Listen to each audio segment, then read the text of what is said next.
At his wife's funeral, a veteran Navy SEAL stood in silence, feeling like everything in his life had just ended. Hours later, in a quiet lawyer's office, he received only a strange iron key and a hand-drawn map.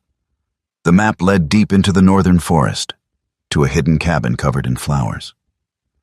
With his loyal German shepherd, he followed it, not knowing he was stepping into a secret his wife had built for years. What he found there would bring strangers millions of dollars, and a truth far bigger than he imagined. Now, he must decide, walk away and forget it all, or protect what she left behind.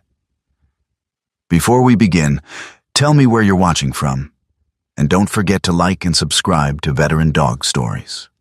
The morning in the small northern town arrived like a quiet confession. The world wasn't ready to speak out loud.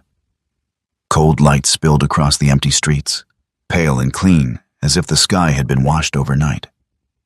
Tall pine trees stood in still rows along the edge of town, unmoving, solemn, like silent sentries guarding something older than memory. The air carried the faint scent of damp earth and distant snow melting somewhere deep in the mountains. And beneath that sky, Rowan Hale stood alone. He was a man carved by time and pressure. At 43, his body still held the discipline of a Navy SEAL. Broad shoulders, a lean but powerful frame, the kind of strength that didn't need to prove itself. His face was angular, weathered in a way that came not from age, but from years spent surviving things most people never saw. A rough stubble framed his jaw, never quite clean, never fully wild. His blue-gray eyes were steady, but hollowed by something deeper than fatigue. Rowan didn't cry. He hadn't cried during the funeral. He hadn't cried when they lowered the coffin into the ground. And now, standing just outside the small wooden church, he realized something quietly terrifying. He didn't feel anything at all. Grief, he thought, was supposed to come like a storm.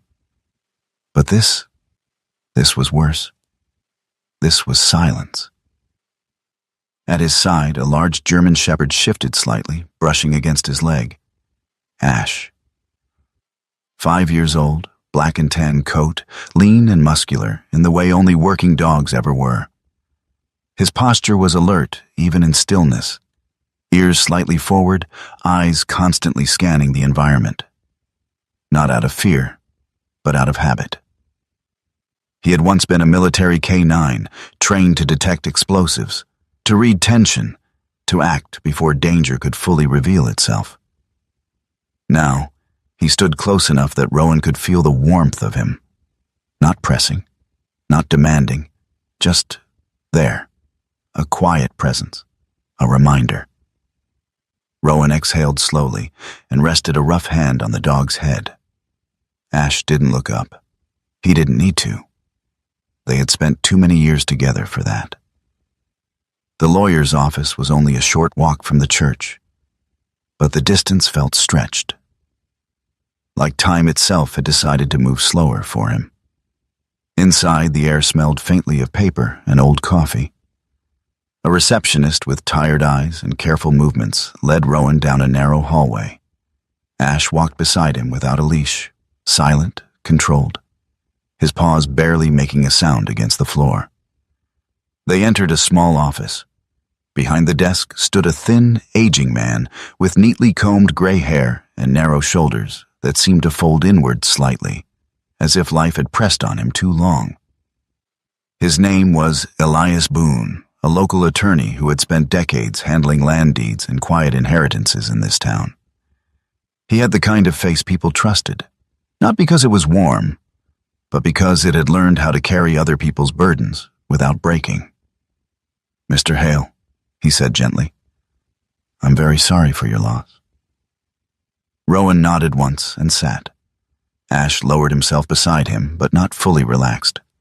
His ears remained upright. There was someone else in the room, a man leaning back in his chair like he didn't belong in a place shaped by grief. Victor Crane. Late 40s, tall, lean, dressed in a charcoal coat that was too clean for this town. His dark hair was carefully styled, his expression sharp, almost amused. There was something restless in the way his fingers tapped lightly against the armrest. Impatience disguised as confidence. Victor had always been that kind of man. The kind who measured people by what they were worth. "Well," Victor said casually, glancing between Rowan and the lawyer. "Let's not drag this out." Rowan didn't respond. Elias Boone opened a folder slowly. "Your wife left a will," he began. "It's straightforward." Rowan expected something small, a house, savings, something familiar. Instead, Elias placed two objects on the desk, a small iron key and a folded map. Rowan stared at them. "That's it?" he asked quietly. Elias hesitated, then nodded. "There is also a property, land in the northern forest. It includes a structure." Victor let out a short laugh. "Oh, you mean the shack?" he said. "Yeah, I remember that." Rowan's eyes shifted slowly toward him. Victor leaned forward, resting his elbows on his knees, smiling in a way that didn't quite reach his eyes. "Your wife bought that place years ago," he said. "Middle of nowhere. No road worth driving, no power, nothing but trees and rot. I saw the paperwork once." Rowan frowned slightly. "She never told me." Victor shrugged. "Guess she had her little secrets?" Ash's head lifted. The shift was subtle, but immediate. A low growl rolled through his chest, not loud, not aggressive, but deep. The kind of sound that came from recognition, not instinct. Victor stiffened. "Control your dog." Rowan's hand rested on Ash's neck, firm but calm. "He's under control," Rowan said quietly. Ash didn't take his eyes off Victor. And Rowan knew, without needing explanation, that the dog didn't trust him. Ash rarely misjudged people, and when he did this, it wasn't a mistake. As Elias continued explaining the property, Rowan unfolded the map. A narrow road, a bend through the forest, a small X deep between two ridges. His fingers paused. For a moment the room faded, and something quiet but sharp, cut through his memory. A smell. Earth, damp leaves, wild herbs crushed under boots. Rowan blinked. He had smelled that before. Not here. At home. On Elena's jacket. Late at night. On weekends, she said she was visiting friends. Ash shifted closer, nose lowering toward the map. Then he let out a soft, almost inaudible whine. Rowan's chest tightened. This wasn't new. It had never been new. He had just never looked closely enough. They left the office without another word. Outside, the sky had grown colder. The mountains loomed in the distance, their peaks wrapped in pale cloud. Rowan stood on the sidewalk, map in one hand, key in the other. The metal felt heavier than it should. Ash sat beside him, staring toward the distant tree line. Rowan followed his gaze. Somewhere out there. She had been going, for years, and he hadn't known. That night the house felt wrong, not empty, wrong. Every object seemed slightly out of place, as if the world had shifted half an inch and never told him. Rowan moved through the rooms slowly. The kitchen still held two mugs on the counter. One had a faint ring of dried coffee at the bottom. The other was clean. Elena's. He picked it up. Sunflowers painted along the rim. She used it every morning. He set it back down carefully. Ash followed him from room to room, never leaving more than a few steps between them. Not anxious, not restless, just present. In the living room, Rowan sat heavily on the couch. The key lay on the table. He stared at it for a long time. Then the memories began to surface. Elena coming home with dirt on her sleeves, the smell of plants he couldn't name. Notebooks she closed when he walked in. Once, a map. Folded quickly, hidden under a stack of mail. At the time, he hadn't asked. He had been tired, angry, numb, fighting battles that followed him home from places no longer on any map. She had watched him through all of it, quietly, patiently, and somewhere along the way, she had started building something. Alone. Rowan leaned forward, elbows on his knees. "Why didn't you tell me?" he whispered. Ash walked over and pressed his nose gently against Rowan's hand. Not a command, not a signal, just a reminder. Rowan let out a slow breath and ran his fingers through the dog's fur. "You knew something, didn't you?" he murmured. Ash didn't move, but his tail tapped once against the floor. The wind outside shifted, brushing softly against the windows. Rowan stood. He picked up the map, folded it carefully. Then, the key. For the first time since the funeral, something inside him changed. Not hope, not yet, but direction. He slipped the key into his pocket. Ash stood immediately, ready. Rowan looked toward the dark outline of the mountains beyond the town. "All right," he said quietly. "We're going."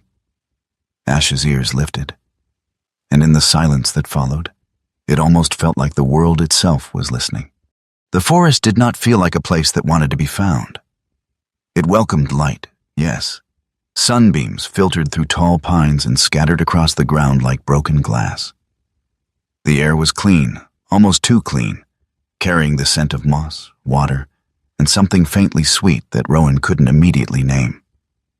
A narrow stream cut through the earth nearby, its surface catching the light in quiet flickers. Birds moved overhead, calling to one another in distant, echoing notes. Everything was alive. And yet, the deeper Rowan stepped into it, the more it felt like something was watching. Not in fear, not in danger, but in patience. Rowan Hale moved carefully through the clearing, boots pressing into the soft ground, eyes scanning everything without appearing to look. Years of training had carved that habit into him. He wasn't searching for threats. He was measuring absence, noticing what didn't belong.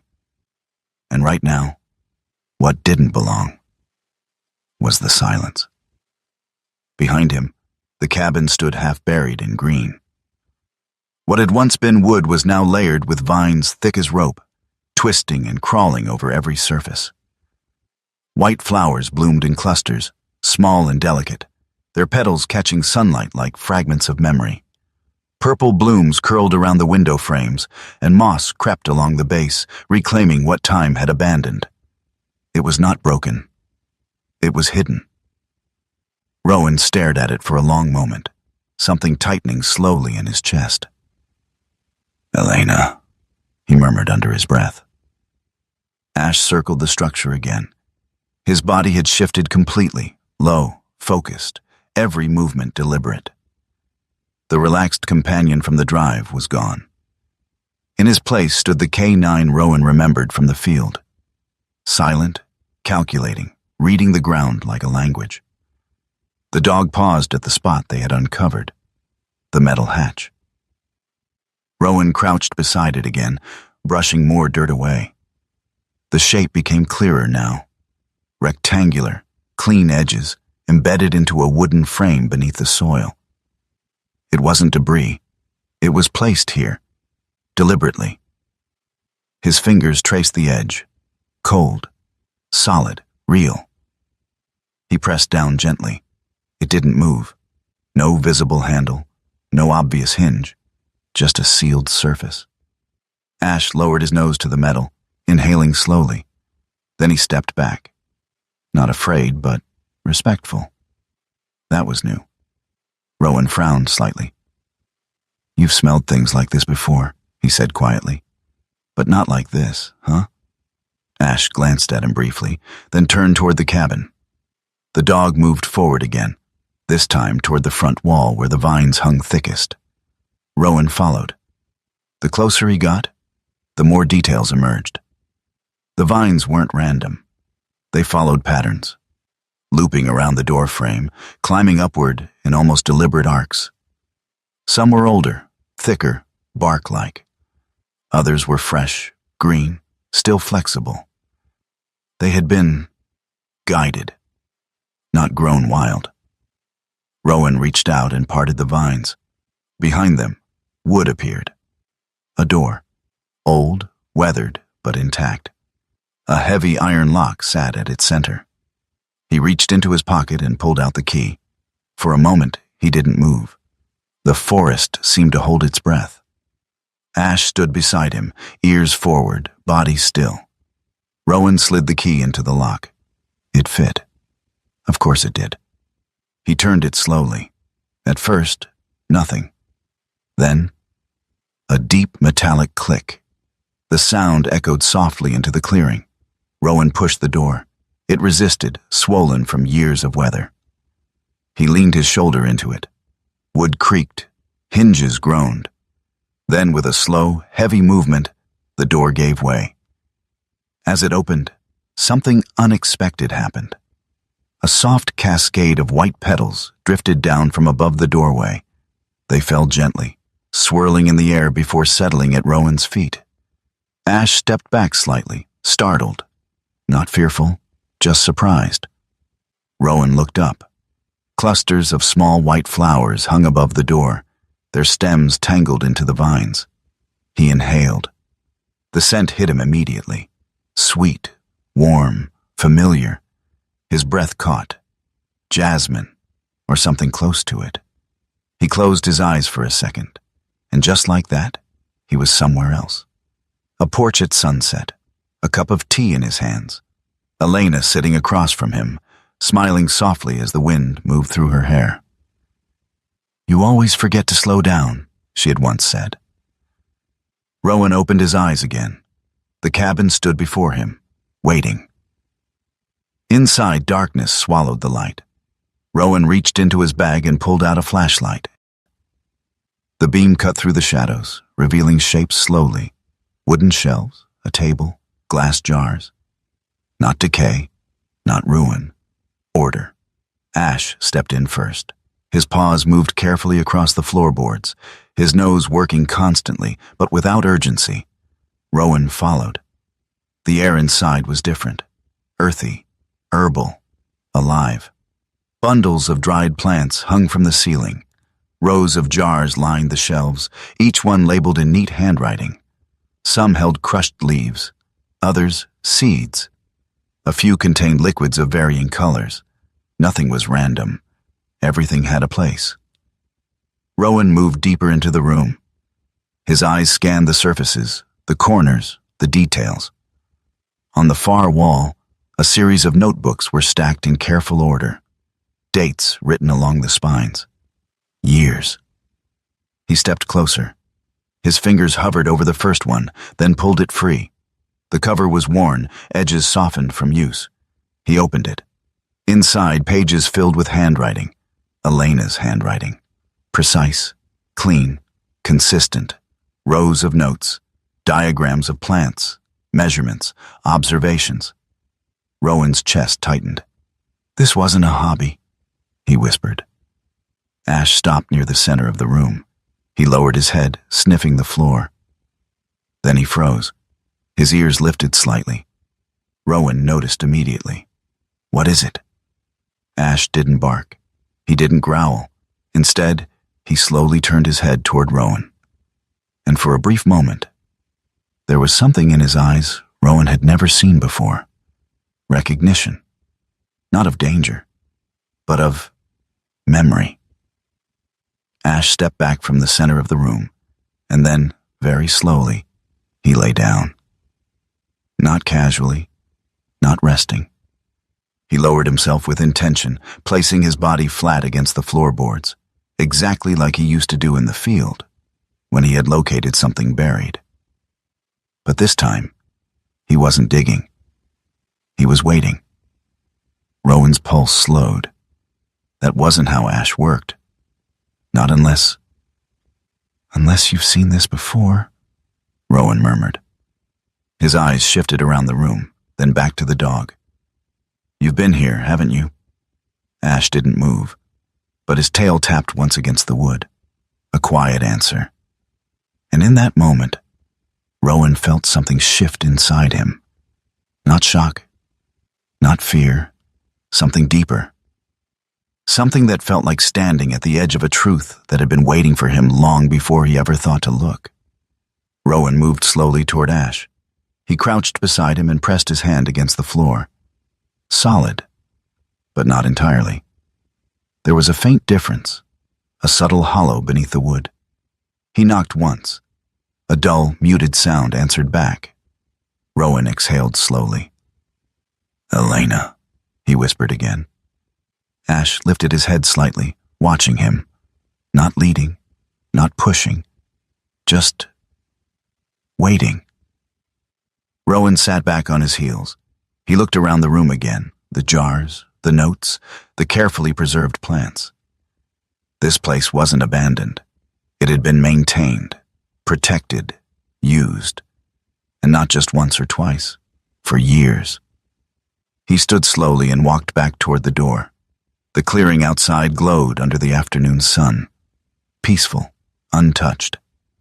But now Rowan understood something he hadn't before. This place wasn't hidden because it was worthless. It was hidden because it mattered. He stepped back inside.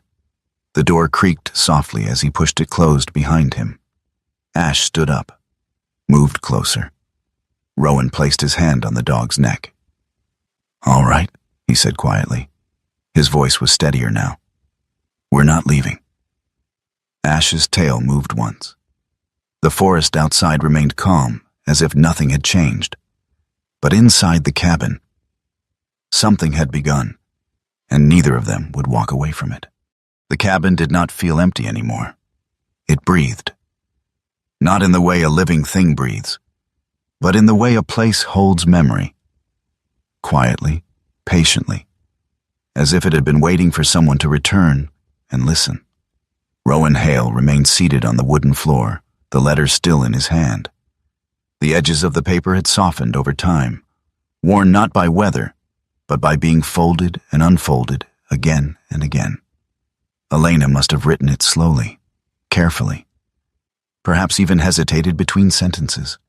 Ash sat beside him, his body pressed lightly against Rowan's leg. The dog's presence was steady, grounding, but not intrusive. His amber eyes moved between Rowan and the room, alert but calm. Rowan read the letter again, not because he needed to understand the words, but because he was trying to understand the silence between them. Elena had never been reckless. She wasn't the type to chase impossible things. She had always been practical, precise. The kind of woman who labeled spice jars and fixed broken hinges before they became problems. And yet, she had spent years building this, alone. Rowan lowered the letter slowly. His eyes drifted across the cabin again. The shelves, the jars, the hanging plants.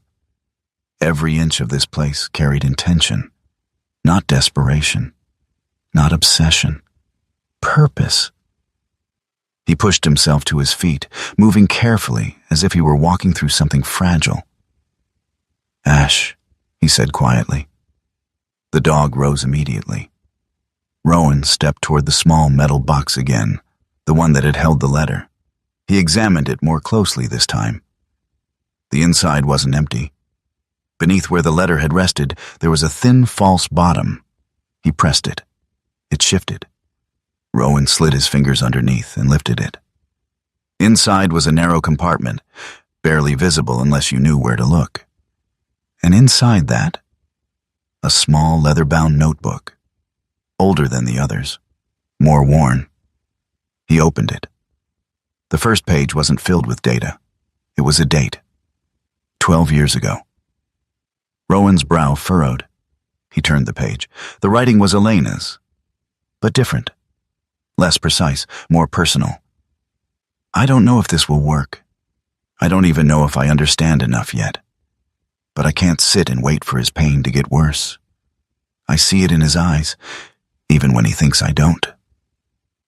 Rowan stopped breathing for a second. Ash shifted slightly, sensing the change in him. Rowan turned another page. Today I tried the first extraction. Failed. The compound broke down too fast. I felt foolish, but also strangely certain I'm close to something. Another page. He asked why I've been gone so much. I lied. I hate that I lied. But I hate the thought of him knowing more.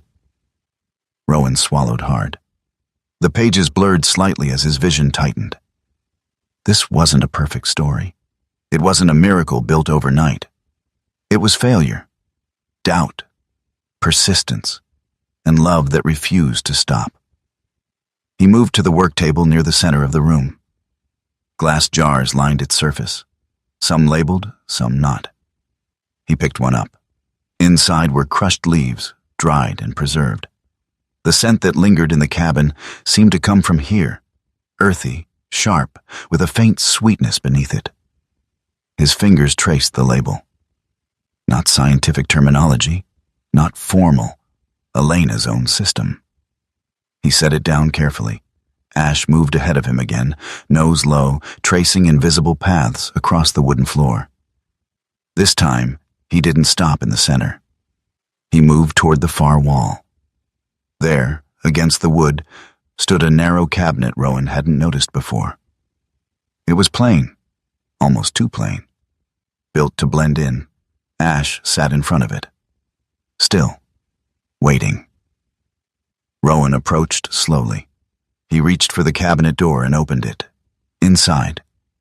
Nothing at first glance, just empty shelves. But Ash let out a quiet breath, then nudged the bottom shelf with his nose. Rowan crouched. He pressed down on the wood. A soft click. The panel shifted inward. Hidden compartment. Rowan pulled it open. Inside lay a flat metal container, no larger than a book. Cold. Heavier than it looked. He turned it over. There was no lock, only a latch. He opened it. Inside, rows of sealed envelopes, each one labeled, not with scientific terms, with names. Rowan froze. He picked one up. Caleb Vance. Another. L. Brooks. Another. Case number 17. Chronic nerve trauma. Rowan's chest tightened. These weren't random. These were people. Real people. His fingers trembled slightly as he opened one of the envelopes. Inside was a short note, handwritten. Initial relief observed after 3 weeks. Subject reports reduced pain intensity, improved sleep, needs further monitoring. Rowan exhaled slowly. This wasn't just about him. It had never been just about him. Ash suddenly stood up. Not abruptly, not alarmed, but aware. His ears angled toward the far corner of the cabin. Not the door, not outside. Inside. Rowan followed his gaze. There was nothing there, just shadow. But Ash took a slow step forward. Then another. His posture shifted. Not into aggression, but into something Rowan hadn't seen in a long time. Recognition, mixed with hesitation. The dog stopped. His nose lifted slightly, testing the air. Then, quietly, almost reverently, he sat. Not guarding, not warning, but acknowledging.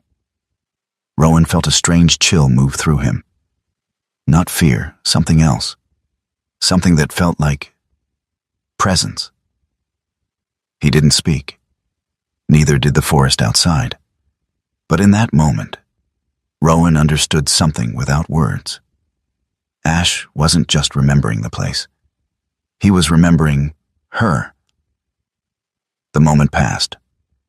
Ash shook his head once, as if resetting himself, then turned back toward Rowan. The tension eased. But it didn't disappear entirely. Rowan let out a breath he hadn't realized he was holding. He closed the envelope carefully and placed it back inside the container. Then he looked at the rest. Names he didn't recognize. Some with notes, some with none. Elena hadn't just been experimenting. She had been helping people, quietly, without recognition, without permission, without telling him. Rowan sat back on his heels. A strange weight settled over him. Not just grief, not just shock. Responsibility. He looked around the cabin again. Everything felt different now. Not a hidden place. Not a secret. A continuation. Ash walked back to his side and sat. Rowan placed his hand on the dog's neck. "She didn't stop with me," he said quietly. Ash's tail moved once. Rowan stood. He walked toward the door and pushed it open. The light outside had shifted. Afternoon sun filtered through the trees, casting long shadows across the clearing. The world looked the same, but it wasn't. He stepped outside, boots pressing into the earth. The hatch still lay uncovered beside the cabin wall. He walked toward it slowly, knelt, placed his hand on the cold metal again. This time it didn't feel like a mystery. It felt like an extension. Whatever was inside the cabin, this was where it had started. Ash stood beside him, still, waiting. Rowan looked out toward the trees beyond the clearing. Somewhere out there, people were living their lives, unaware, unknowing, and yet connected to this place by something Elena had built. He exhaled slowly, then stood. He didn't open the hatch. Not yet. Instead, he turned back toward the cabin, toward the work table, toward the notebooks, toward everything Elena had left behind. He wasn't ready to dig deeper, not until he understood what he was stepping into. Ash followed him back inside. The door closed behind them, and for the first time since Elena's death, Rowan didn't feel like he was standing at the end of something. He felt like he was standing at the beginning. The cabin no longer felt like a refuge. It felt like a line had been crossed. Rowan Hale stood frozen for half a second after Ash's low growl cut through the still air. It wasn't loud, but it carried weight. The kind of warning that came not from fear, but from certainty. Someone was outside. Not the forest, not the wind, not an animal. Someone. Rowan moved instantly. Years of training didn't ask permission. His body reacted before a thought could catch up. He closed the metal container inside the vault, lowered the lid of the hidden compartment, and slid the floorboard back into place. Every movement was controlled, precise, silent. Ash had already shifted positions. He stood near the door now, body angled slightly forward, muscles tight beneath his coat. His ears were locked onto the sound outside, his breathing slow and measured. No barking. That alone told Rowan everything. Whoever was out there, Ash did not want to give away their position. Rowan reached for the flashlight and turned it off. Darkness folded around them. Only thin lines of daylight filtered through the gaps in the vines covering the doorway. The sound came again. A crunch. Dry gravel shifting under careful weight. Not hurried. Not clumsy. Deliberate. Rowan stepped closer to the door, placing one hand lightly against the wooden frame. He tilted his head, listening, not just for movement, but for rhythm. There. A pause. Then another step. The kind of movement someone made when they didn't want to be heard. Rowan's jaw tightened. "Not lost," he whispered under his breath. Ash's growl deepened, barely audible. Agreed. A shadow moved across the thin light filtering through the vines. Then a voice followed. "Well now." It wasn't loud. It wasn't threatening. But it didn't belong here. Rowan exhaled slowly. He recognized that voice. Victor Crane. Rowan stepped forward and pushed through the curtain of vines, stepping out into the clearing. Victor stood about 10 feet away. Up close, he looked exactly the way Rowan remembered. But now, the setting made something else visible beneath the surface. His coat was too clean for the terrain, his boots expensive but already dusted with dirt he clearly wasn't used to. His posture remained confident, but there was tension in his shoulders, a slight stiffness that suggested this place unsettled him. "You really came out here," Victor said, glancing around the clearing. "Didn't think you would."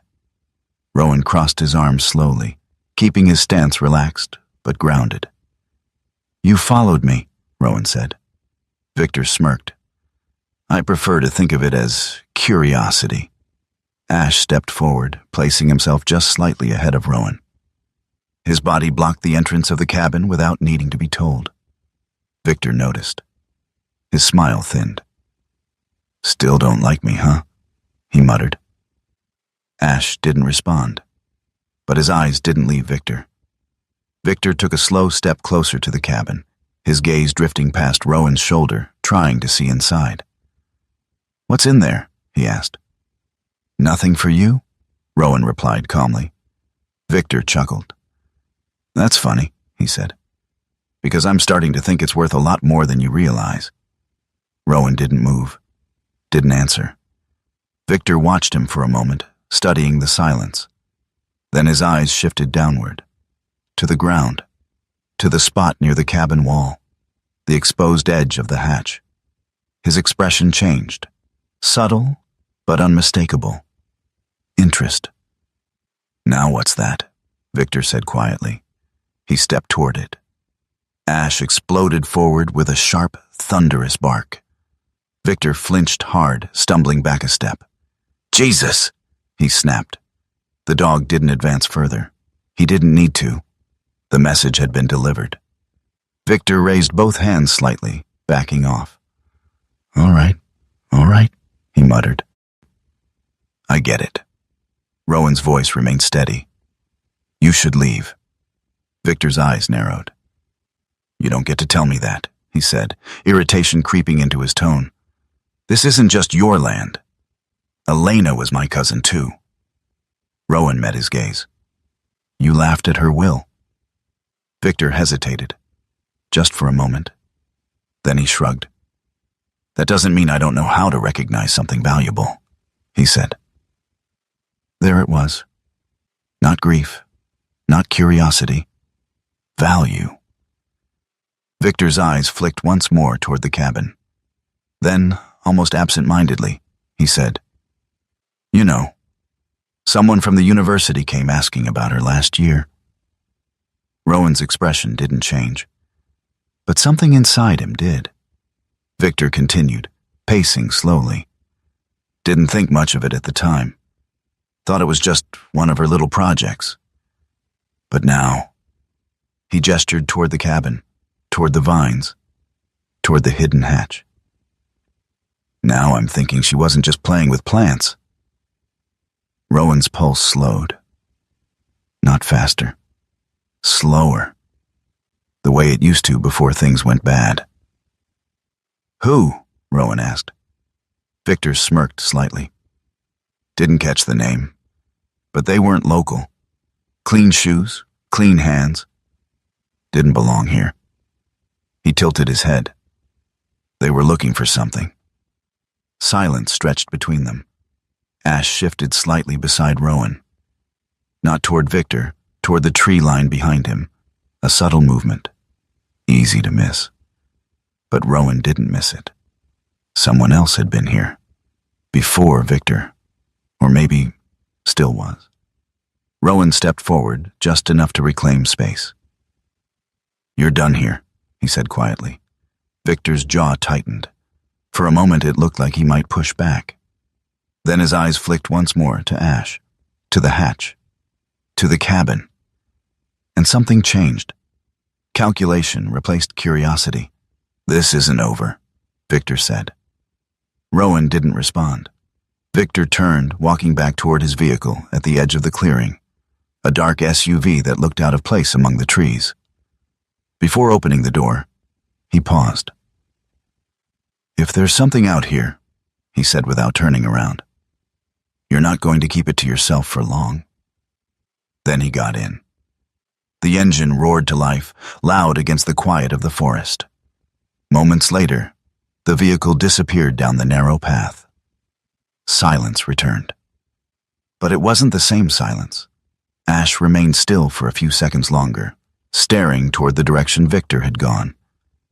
Then, slowly, his posture eased. Rowan placed a hand on the dog's neck. "Good call," he murmured. Ash glanced up briefly, then looked back toward the trees again, still watching. Rowan turned back toward the cabin, the open doorway, the hidden vault beneath the floor, the samples, the notes, the final formula. And now, something else. Interest, not just from Victor, from people who had already started asking questions before Rowan even knew this place existed. He walked slowly back inside. The cabin felt different now. Not quiet, not peaceful, exposed. Rowan crouched and lifted the floorboard again, opened the vault. The metal lid creaked softly. Everything was still there, undisturbed. But now it felt like time was pressing in. He reached for the vial labeled Final Formula, held it up to the fading light. The liquid inside shimmered faintly. Years of work, years of silence. And now, a clock had started. Rowan lowered the vial carefully and placed it back. He closed the vault, sealed the floorboard, then stood. Ash moved to the doorway again, settling down but keeping his eyes on the forest. Guarding. Rowan walked to the center of the cabin and stopped. For a long moment, he said nothing. Then, quietly, "We're not alone in this anymore." Ash's tail moved once. The forest outside remained still. But Rowan knew better now.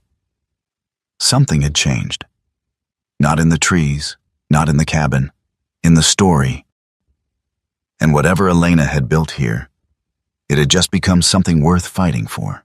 Night settled over the forest like a quiet warning. The light drained slowly from the clearing, replaced by a deep blue that clung to the trees and pooled between the roots. The vines covering the cabin shifted gently in the wind, their white blossoms dim now, no longer glowing, just pale shapes in the dark. Inside, Rowan Hale sat at the wooden table, a lantern casting a low, steady glow across the scattered notebooks. Ash lay near the doorway, not asleep, never fully asleep. His body rested, but his ears moved with every shift of the wind, every distant crack of branches. Even in stillness, he guarded. Rowan turned another page. The name written at the top stopped him. Dr. Mara Ellison. The handwriting was Elena's, but this section was different. More formal, more structured. Letters had been exchanged, notes attached. Observations followed by responses. Rowan leaned forward, his elbows resting on the table, his face partially shadowed by the lantern light. He read, "Dr. Ellison believes the compound shows potential beyond initial expectations, recommends further stabilization trials." Another page. "She warned me about exposure. Says if word spreads too early, it won't belong to us anymore." Rowan's fingers tightened slightly on the edge of the paper. So Elena hadn't been alone. Not completely. He flipped forward. There, a photograph, clipped to the page. A woman stood beside Elena in the cabin. Dr. Mara Ellison. She looked to be in her late 30s. Medium height, lean build, practical posture. Her dark brown hair was tied back loosely, strands falling naturally around a face shaped by focus rather than vanity. Her eyes, sharp, observant, held the kind of attention that didn't drift easily. She wore a simple outdoor jacket, worn but clean, and gloves tucked into her belt. Not a corporate scientist. Not polished. Real. Someone who worked with her hands as much as her mind. Rowan studied the image. Elena stood beside her, smiling. Not the soft smile Rowan remembered from home, but something brighter. Alive. Certain. He swallowed slowly. "You trusted her," he murmured. Ash shifted slightly, lifting his head. "Not alarmed?" just aware. The forest moved differently at night. Rowan stepped outside briefly, the cold air brushing against his face. The stars above the trees were faint, broken by branches and drifting clouds. He scanned the clearing. Everything looked still. But stillness didn't mean safe. He had learned that long ago. When he stepped back inside, Ash was no longer lying down. The dog stood near the doorway, body angled toward the darkness beyond the vines. "Easy," Rowan whispered. Ash didn't respond. His ears were forward, locked onto something distant. Rowan reached for the lantern and lowered the flame, dimming the light. "What do you hear?" he murmured. Ash's tail stiffened. Then, a faint sound. So faint Rowan almost missed it. Footsteps. Not near the cabin, further out, circling. Rowan's body tensed. Victor had left. This wasn't him. The rhythm was different, slower, careful, testing the ground. Someone else. Ash moved toward the doorway, but instead of barking or advancing, he did something unusual. He stopped. Then he stepped back, just one step. His posture changed, not defensive, not aggressive, measured, as if he were evaluating. Then he let out a single, low breath. Not a growl, not a warning. A signal Rowan hadn't seen in years. Uncertain identification. Rowan's chest tightened. Ash only did that when something didn't fit a pattern. Not enemy, not safe, unknown. Rowan stepped closer, his voice barely a whisper. "Not Victor?" Ash didn't move, but his ears flicked once. Answer enough. Somewhere in the dark. Someone who didn't belong. But not in the way Victor didn't belong. Different. The sound faded. Whoever had been out there chose not to come closer. Rowan stood in silence for a long moment. Then slowly, he shut the door, locked it. Ash remained standing, watching. Rowan returned to the table, but he didn't sit. He stared at the notebooks, at the name again.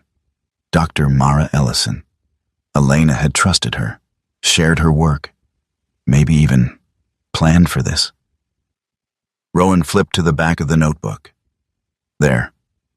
A page with contact information, a number, coordinates, a note beneath it.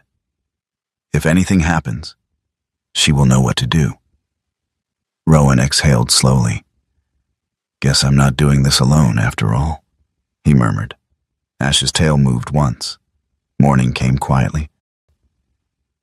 Light filtered through the trees again, soft and pale at first, then growing stronger as the sun climbed higher. The cabin looked different in daylight, less mysterious, more real. Rowan stepped outside, stretching his back slightly. The familiar ache was there, but something about it felt reduced. Not gone, but quieter. He didn't dwell on it. Not yet. Ash stood beside him, scanning the clearing. Then, the sound of an engine, low, heavy, approaching. Rowan turned. A vehicle emerged from the narrow forest path. Dark, clean, out of place. It stopped at the edge of the clearing. The driver's door opened. Victor stepped out. But this time, he wasn't alone. From the passenger side emerged a second man. Tall, straight posture, gray suit that didn't belong anywhere near this forest. His movements were controlled, deliberate, almost rehearsed.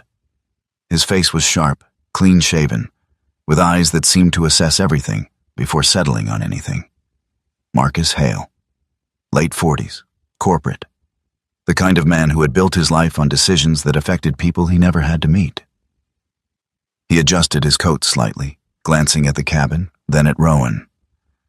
"Mr. Hale," he said smoothly. "Pleasure to finally meet you."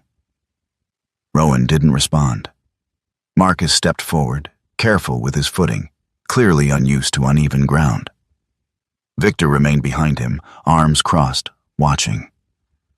Marcus continued, I represent a private investment group, he said. We've taken an interest in your late wife's work. Rowan's expression didn't change, but Ash stepped forward. Just enough. Marcus noticed, paused, then continued anyway. We understand she made significant progress in a very promising area of research, he said.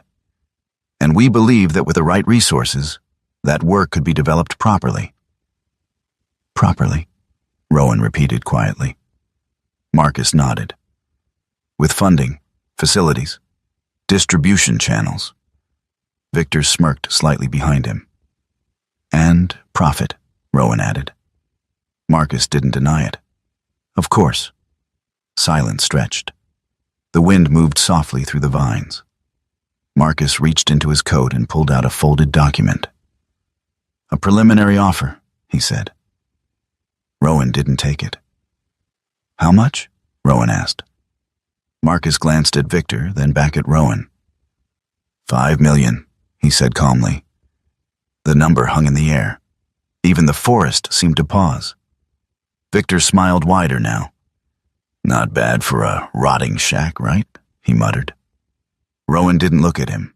He looked at the cabin, at the vines, at the quiet space Elena had built. 5 million. More money than he had ever imagined.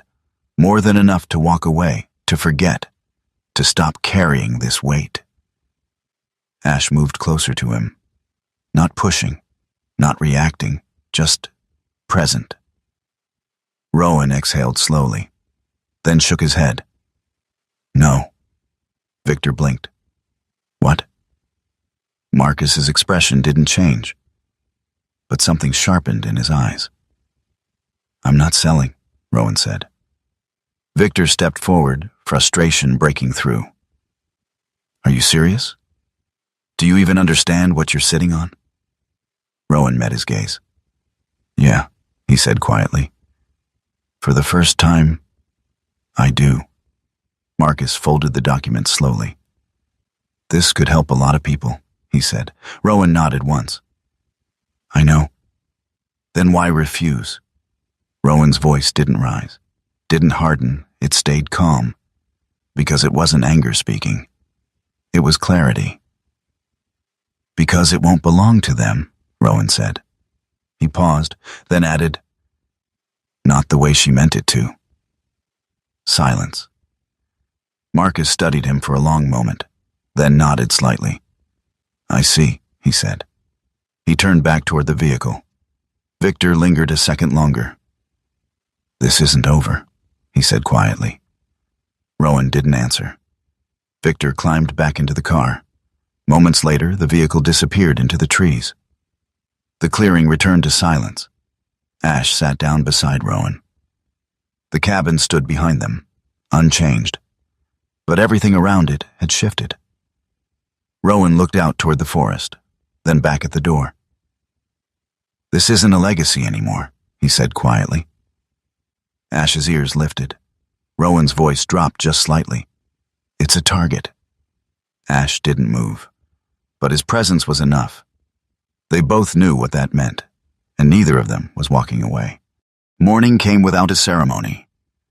No sudden light, no dramatic shift, just a slow lifting of darkness as the forest returned to itself. The pines caught the early sun first, their needles glowing faintly gold before the light slipped downward. Touching the clearing, the vines, the cabin, Rowan Hale stood outside, the small glass vial in his hand. The label was simple. Final formula. No branding, no instructions beyond what Elena had written in her own careful script. No guarantees, just trust.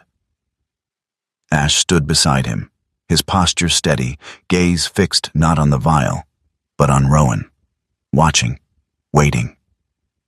Rowan turned the vial slightly, the liquid inside catching the light. It was darker than he expected, a deep green that seemed almost opaque. It didn't look like something that could change anything. But then again, nothing about this place had looked like what it truly was. He exhaled slowly and slipped the vial back into his pocket. Not yet, he murmured.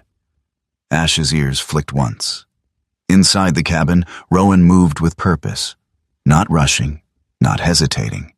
He returned to the notebooks, spreading them across the table in a careful arc. Different dates, different phases, observations layered over years. He wasn't looking for hope. He was looking for proof. Rowan had spent too much of his life trusting instincts in the field. But this wasn't the field. This was Elena's work. And Elena had never relied on instinct alone.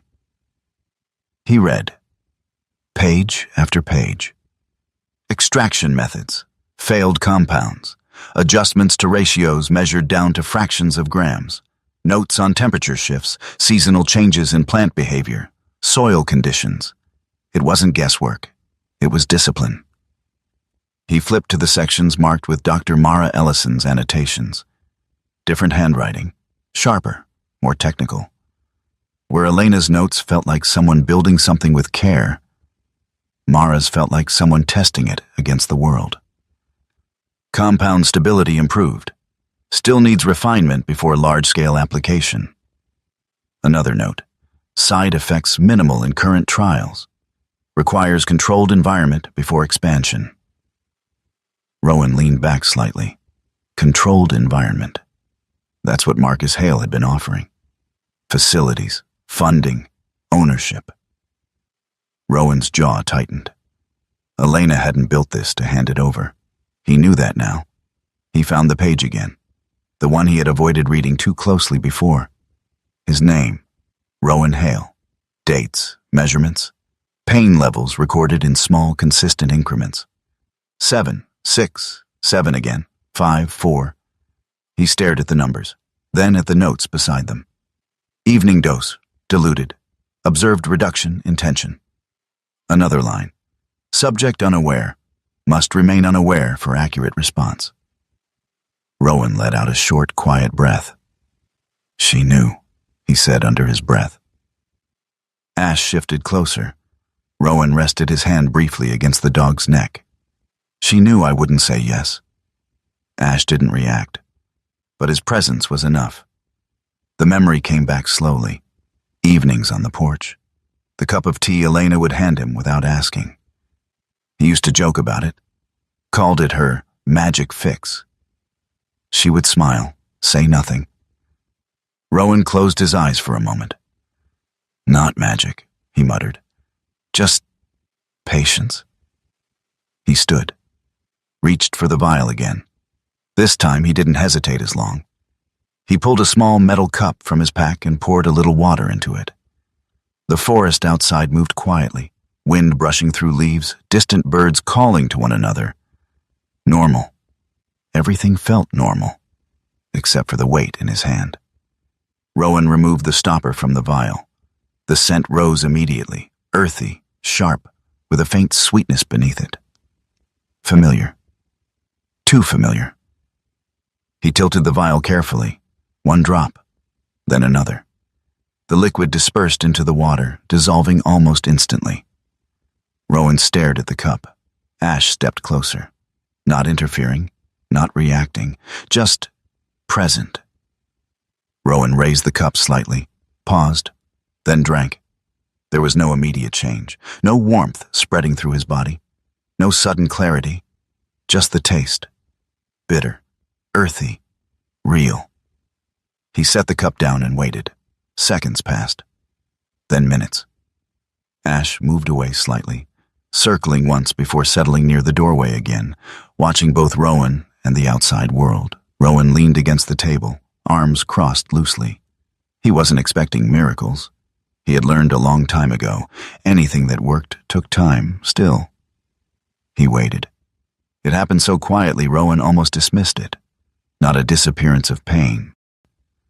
Not even a sharp reduction. Just an absence of something he hadn't realized was always there.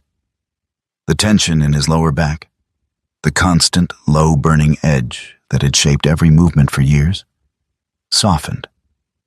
Not gone, but distant, like a sound fading into the background. Rowan straightened slowly. He rotated his shoulders, carefully, expecting the familiar resistance. It It didn't come. He froze for a second. Not in disbelief, in recognition. His body remembered this feeling.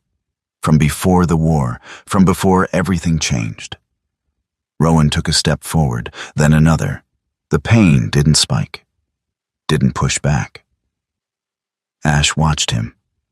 Not excited, not reactive. Just still. As if he had been waiting for this exact moment. Rowan let out a breath that wasn't quite a laugh. "She did it," he whispered. And for the first time in years, his body didn't feel like something he had to fight. The moment passed. Not completely, but enough for reality to settle back in. Rowan reached for the vial again, more carefully this time. He sealed it, placed it back into the vault, closed the floorboard. This wasn't something to rush, not something to use without thought. Elena had taken years. He wasn't about to undo that in a day. Ash moved to the doorway again, sat, watched. Rowan followed his gaze. The forest stretched out, bright now under full daylight. Peaceful. But Rowan knew better. Peace didn't mean safe. Not anymore. He returned to the table and picked up the notebook again, flipped to the last page. There, in Elena's handwriting, was a final note. Short, simple. If this works, he won't need to carry it alone anymore. Rowan stared at the words, then closed the notebook slowly. He stepped outside again. The clearing felt different. Not because it had changed, but because he had. The weight in his body had shifted. Not gone, but lighter, manageable. For the first time in years, he wasn't bracing himself against his own movement. Ash walked beside him, matching his pace. Rowan looked down at the dog briefly. "You knew," he said quietly. Ash's tail moved once. Rowan turned his gaze back toward the forest, toward the narrow road that led in, where Victor had come from, where Marcus Hale had stood, where others would come, because now, this wasn't just something valuable. It was something that worked, and that made it dangerous. Rowan exhaled slowly, then nodded to himself. "All right," he said. His voice was calm, steady, but different. Not weighed down, not empty, focused. "We do this right?" Ash stood beside him, still, solid, like a shadow that chose to stay. And in the quiet of that clearing, a man who had spent years fighting his own body finally stood without resistance. Not healed, not yet, but no longer broken. The forest no longer felt like it was hiding anything. It stood open beneath the morning sun, every branch and leaf alive with quiet movement. Light spilled across the clearing in warm layers, touching the vines that wrapped the cabin, catching on the white blossoms that swayed gently in the breeze. Nothing had changed, and yet, everything had. Rowan Hale stood at the edge of the clearing, one hand resting loosely at his side, the other brushing absently against the worn fabric of his olive jacket. His posture had shifted over the past days, subtle, hard to see unless you knew him. He no longer carried himself like a man bracing for impact. He stood like a man who had chosen a direction. Ash remained beside him, still, balanced, watching, not scanning for threats now, just present, his amber eyes calm, ears relaxed, but aware. The sharp tension that had once defined his movements had softened into something quieter, not less vigilant, just resolved. The sound of tires on dirt broke the silence. Rowan didn't turn immediately. He knew who it was. The engine cut. A car door opened, then another. Footsteps approached. 2 sets, one familiar, one measured. Victor Crane stepped into the clearing first. This time, he didn't smile. Gone was the casual arrogance, the mocking tone. His expression had hardened, sharpened by something that looked almost like frustration. His coat was wrinkled now, boots scuffed from repeated trips he clearly hadn't expected to make. Behind him walked another man Rowan hadn't seen before. Older. Late 50s, maybe early 60s. Tall, but not imposing. His build was lean, almost narrow, his shoulders slightly hunched as if he had spent more time sitting behind desks than moving through open spaces. His hair was thin and gray, combed back with precision. A pair of wire-framed glasses rested on a face lined not with age alone, but with long years of careful thinking. He wore a dark overcoat, expensive but understated. The kind of man who didn't need to display wealth because he understood how to use it. Harold Beckett, a lawyer, not local. Rowan could tell just by the way he stepped, careful with the ground, but not uncertain. A man used to controlling rooms, not navigating forests. Victor stopped a few feet away. Rowan turned to face them. Ash shifted slightly forward, placing himself just ahead of Rowan's line. No command. Never needed one. "Rowan," Victor said. No sarcasm, no humor, just his name. Rowan nodded once. "Victor." Beckett stepped forward slightly, adjusting his gloves before removing them with slow precision. "Mr. Hale," he said. His voice was calm, measured, carrying the tone of someone who believed words alone could move outcomes. "Harold Beckett. I represent several interested parties." Rowan didn't respond. Beckett continued. "We've reviewed what information we could obtain regarding your late wife's work," he said. "And I'm here to present a more formal perspective." Victor crossed his arms behind him, watching, waiting. Beckett reached into his coat and removed a folder. He didn't open it yet. Instead, he spoke. "Your wife's research, if verified, and we believe it will be, has significant commercial and medical value, potentially life-changing value." Rowan remained still. Ash's gaze stayed locked on Beckett. Beckett nodded slightly, as if acknowledging the silence. "However," he continued, "without proper legal protection, that value is vulnerable. Unprotected intellectual property tends to attract complications." Victor smirked faintly at that. Rowan noticed, didn't react. "Let me be clear," Beckett said. "You are currently in possession of something that others will attempt to claim. Through acquisition, through litigation, through pressure." Rowan's eyes narrowed slightly, not in anger, in understanding.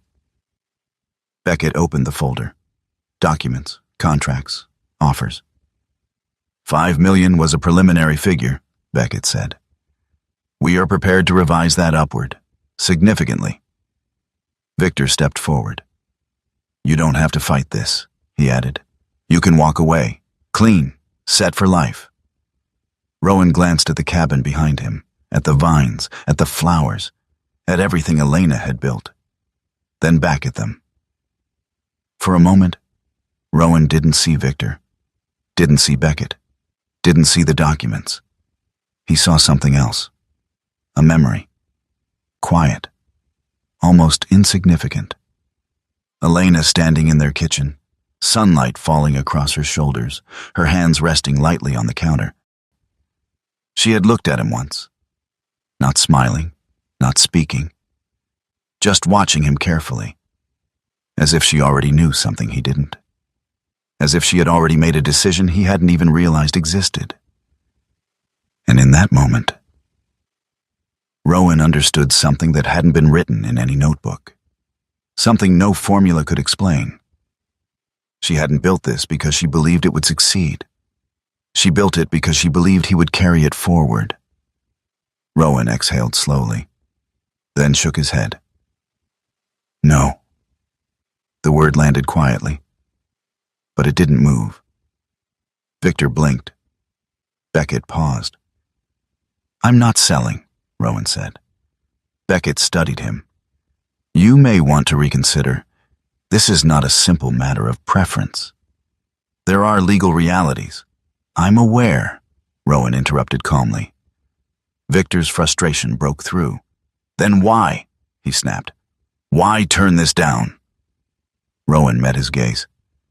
Because for the first time, he had an answer that wasn't built on instinct, or reaction, or survival. It was built on understanding. This isn't something she left for me to keep, Rowan said. He paused, then added, It's something she left for me to continue. Silence. Beckett closed the folder slowly. His expression didn't change much, but something in his posture shifted. Not defeat, recognition. I see, he said quietly. Victor let out a sharp breath. You're making a mistake. Rowan didn't argue, didn't defend. He simply stood, steady. Beckett turned slightly. Then I suggest you move quickly, he said, because others won't ask as politely. Rowan nodded once. I know. Beckett looked at him for a moment longer, then turned back toward the vehicle. Victor hesitated. His eyes moved once more across the clearing. The cabin, the hatch, Ash, Rowan. Then he shook his head and followed. The car doors closed. The engine started. And just like that, they were gone. Silence returned. But this time, it didn't feel fragile.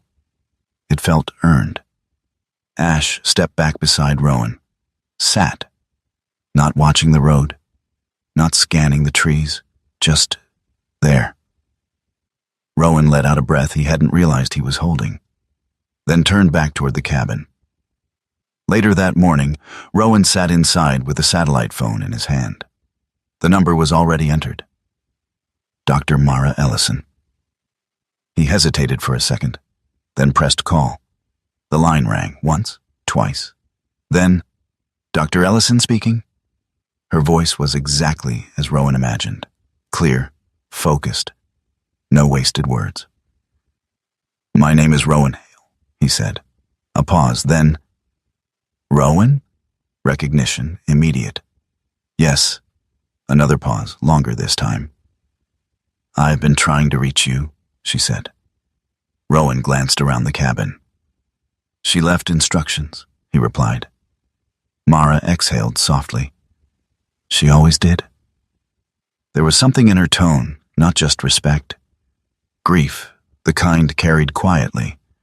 They spoke for several minutes. Not everything. Not yet. But enough. Enough to confirm what Rowan already knew. Elena hadn't been chasing a possibility. She had been approaching a breakthrough, carefully, deliberately. And now, it needed protection. Not ownership. Protection. I can help you formalize it, Mara said. Legally, scientifically, without losing what she intended. Rowan nodded, even though she couldn't see him.